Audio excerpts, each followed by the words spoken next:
So this is why people in pro-democracy countries in Europe think that Donald Trump by far is the biggest threat to world peace, a bigger threat to world peace than even Kim Jong-un, Vladimir Putin, and President Xi. It's for things like this. Over this past week, while President Biden was meeting with our NATO allies on the 75th anniversary, and President Biden was meeting with President Zelensky, Donald Trump invited over to Mar-A-Lago the authoritarian leader of Hungary, Viktor Orban, who Donald Trump is obsessed with. Now, Viktor Orban had previously met with Vladimir Putin before going to Mar-A-Lago. All of the Russian media was reporting that after meeting with Vladimir Putin, Viktor Orban was going to take those messages from Putin to Donald Trump. American media did not report on it until they learned a few days after it was reported in Russian media that Viktor Orban would be meeting Donald Trump. And still, you don't see, other than the MeidasTouch network, the media calling this out, that literally a Putin puppet leading an authoritarian regime in Hungary is now meeting with Donald Trump to try to materially interfere with American foreign policy. So Viktor Orban shows up, he goes to Mar-A-Lago. Donald Trump and Viktor Orban post photos giving each other the thumbs up or giving the camera the thumbs up. A wannabe authoritarian in Donald Trump, an authoritarian in Hungary with a bad GDP and crazy high inflation. Here's what Viktor Orban posts after meeting with Donald Trump this week. Peace Mission 5.0.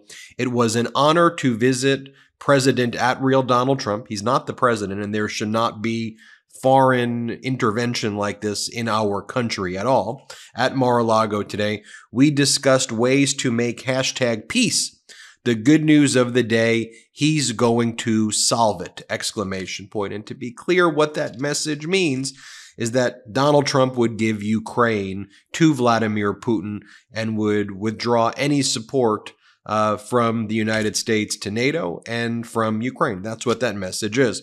Donald Trump then reposts Viktor Orban's photo and says, "Thank you, Viktor. There must be peace," and he puts that in all caps, "and quickly. Too many people have died in a war that should have never started. DJT." Now, Donald Trump said that Vladimir Putin's invasion was brilliant. Donald Trump let Vladimir Putin do whatever the hell he wants. I'll show you in a little bit some of the statements that Donald Trump's recently made about Vladimir Putin as well. But Hillary Clinton said it best right here. "It's horrifying to see the leader of a major American party align with foreign autocrats like Viktor Orban. Trump is telling you exactly who he is here. His idea of peace is to give Putin exactly what he wants. Are you on Trump's side with Orban, Putin, and dictators around the world, or are you on the side of democracy?" And if you're saying, "Ben, this is hyperbole, so what? Putin's puppet visited Mar-A-Lago after meeting with Putin to deliver Putin's message to Donald Trump at Mar-A-Lago. At the same time, President Biden is meeting with our NATO allies. So what, Ben?" I'm not sure who would say that, but if that's what you said, so what? Take a look at this video by Republican Voters Against Trump. They put together a really good video here of the types of things that Donald Trump said about Putin recently. Play the clip. So for 20 years, I heard that NATO, if Ukraine goes into NATO, it's a real problem for Russia. I've heard that for a long time. And I think that's really why this war started. I'm not sure that this war would have started. Donald Trump also recently posted about Viktor Orban on a prior visit to Mar-A-Lago. "Viktor Orban is a great leader and man. The wonderful people of Hungary are lucky to have them." Really, the entire GDP of Hungary is $189 billion. That's less than the annual revenue of many American corporations. Annual inflation in Hungary is around 20%. But here's what Donald Trump says. This is why Donald Trump idolizes Viktor Orban. Let me show you this clip. He goes, "There's a great man in Europe. His name is Viktor Orban. He's a strong man. It's nice to have a strong man running your country." This is what Trump said recently about Orban when he was in New Hampshire. Play this clip. "There's a great man, a great leader in Europe, Viktor Orban. He's the He's the Prime Minister of Hungary. He's a very great leader, very strong man. Some people don't like him because he's too strong. It's nice to have a strong man running your country. After Donald Trump said that, Russia celebrated Viktor Orban's return from Mar-A-Lago and saying that Trump told him that a message that should be delivered to Putin is that Trump would want to end the war in 24 hours by cutting off all aid to Ukraine. On Russian TV, their host, their version of their Sean Hannity, is this scheme by Donald Trump would suit us very, very well. Here is Donald Trump at another event at Mar-A-Lago where he invited Viktor Orban, saying that the reason that Viktor Orban is great is he's the boss. He says it like it is, and nobody gets to question him. Donald Trump's fantasies about strongman authoritarians. Play the clip.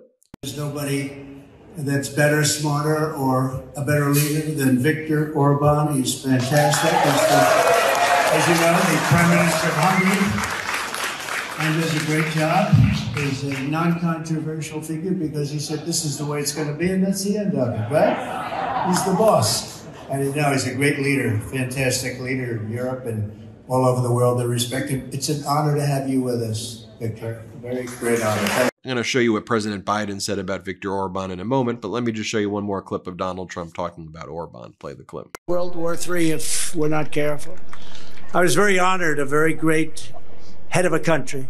Viktor Orban, Hungary, very powerful. He fronts on both Russia and Ukraine, knows them both very well. He told me a lot of things, a great guy.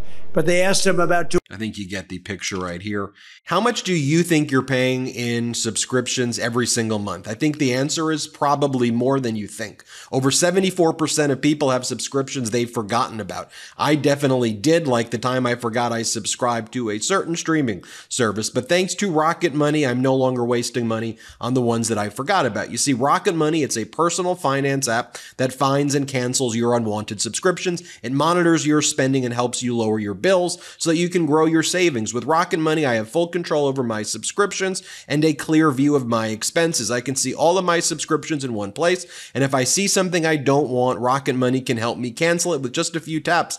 I love how the dashboard shows me this month's spending compared to last month, so I can clearly see my spending habits. Plus, they'll help me create a custom budget and keep my spending on track. Rocket Money will even try to negotiate lower bills for you by up to 20%. All you have to do is submit a picture of your bill, and Rocket Money takes care of the rest. They'll deal with customer service for you. Rocket Money has over 5 million users and has saved a total of $500 million in canceled subscriptions, saving members up to $740 a year when using all of the app's features. Stop wasting money on things you don't use. Cancel your unwanted subscriptions by going to rocketmoney.com/MeidasTouch. That's rocketmoney.com/MeidasTouch. rocketmoney.com/MeidasTouch. Here's President Biden at a speech that he gave saying, it tells you a lot about a person and the company they keep. Here, play this clip. It can tell you a lot about a person who he keeps company with. And yesterday he was hosting at his club Viktor Orban, who says he doesn't think democracy works. Call him a fantastic leader. Seriously. He's been sucking up to win him. Anyway.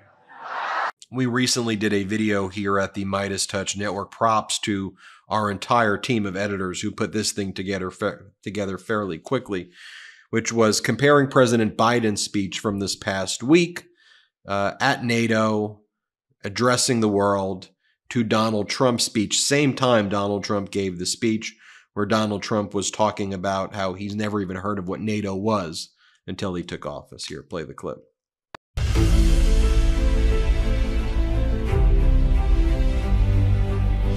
In 1949, leaders of 12 countries, including President Truman, came together in this very room and created the North Atlantic Treaty Organization. I didn't even know what the hell NATO was too much before, but it didn't take me long to figure it out, like about 2 minutes. Today, NATO is stronger than it's ever been in its history. 32 nations strong. 28 countries. 28 countries. Think of that. We know Putin won't stop at Ukraine, but make no mistake, Ukraine can and will stop Putin. You know, Ukraine, when you think Ukraine, I had a very good relationship with Putin. We talk about it. It was the apple of his eye. President Reagan put it, and I quote, "If you are threatened, we are threatened. If you're not at peace, we cannot be at peace." And they said, "Would you protect us?" I said, "No, I will not protect you from Russia." Again and again at critical moments, we chose unity over disunion. When people who love our country protest on January 6th in Washington, they become hostages. Freedom over tyranny, hope over fear. If you leave Florida, you end up getting shot, mugged, raped. This is a pivotal moment for Europe, for the transatlantic community, and I might add for the world. Did anyone ever see the lovely movie Silence of the Lambs? Did you see it? Did you ever hear of Hannibal Lecter? He was a lovely man. Reagan knew it then, and we know it now. Our nations will continue to keep faith with what we pledged in years to come. Yes, oh yes, and quickly, says President Trump. Yes, oh yes. I think it's helpful to have an international perspective as well. Here is the former Australian Prime Minister Turnbull. Here he talks about how he perceived Donald Trump when he was in office. Here, play this clip. Now, what Trump does, and of course Viktor Orban, who he's also fascinated with, as you said, does the same thing in Hungary. What his goal is to divide, take advantage of those divisions, and then use that to, rile up his supporters, so that he can get enough support to win. And it's this, this is supported by the right-wing media in America, particularly Fox News, what I call angertainment. And it's doing unbelievable damage to your country. I mean, you live there, you know what it's like. The problem for the rest of us, we all have a stake in your election, but we don't have a say in it. And here's one more clip of former Australian Prime Minister Turnbull. Play this clip. When you see Trump with Putin, as I have on a few occasions, he's like the 12-year-old boy that goes to high school and meets the captain of the football team. My hero. It is really creepy. It's really creepy. Now, and that struck you at the time? Oh, absolutely. It struck everybody. It was like you could touch it. It was creepy. The creepiness was palpable. Are you trying to say they're having a bromance? No, I'm not saying. I'm just telling you what I saw. Regrettably, the Republican Party under Donald Trump, and particularly the right wing of the Republican Party, are very sympathetic to Vladimir Putin. I mean, I've been with Trump and Putin. Trump is in awe of Putin.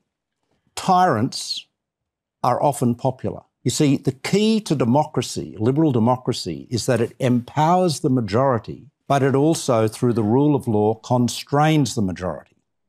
And if you get to the point where anybody who can muster a majority, and I don't think Trump can do that, by the way, but anyone who can muster a majority is given absolute power and then can do whatever they like to the minority, that's not a democracy. That is a tyranny. That is an autocracy. Even if it's got the support of 51% of the population, that is not what makes a democracy.